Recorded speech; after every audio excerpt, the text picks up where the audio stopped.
What's going on? If you want to master Unit 4 of the AP US History curriculum, you have to know the name Henry Clay.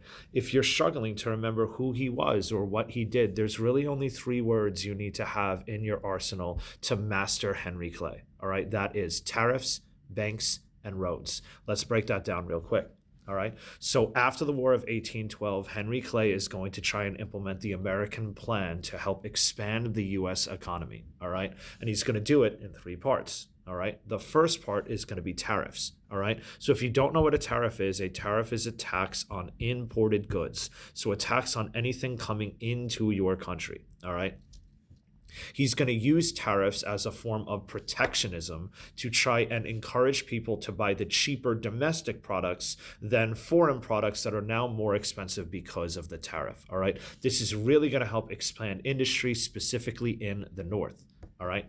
The second part of Henry Clay's American plan is the national bank. All right. So he is going to try and reaffirm the charter of the national bank. He's going to do this to try and stabilize the currency and regulate the amount of money coming into and out of the country. All right. So the national bank's a big part of the American plan or the American system.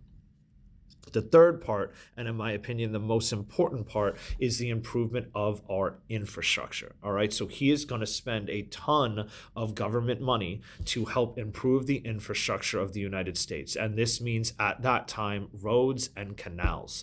The most famous of those canals is the Erie Canal. All right. The Erie Canal is going to connect the Midwest through the Great Lakes to New York, which then connects through the Hudson River to the Atlantic Ocean. Right. So it's going to have a direct line between the farmers of the Midwest and the industries of the North. And that's going to take the economy and it's going to expand it drastically in both of those regions, which what gives way to the market revolution that's going to happen very soon after, where we see a whole bunch of new technologies, a whole bunch of new trade routes, a whole bunch of new consumer goods hitting the markets in the United States.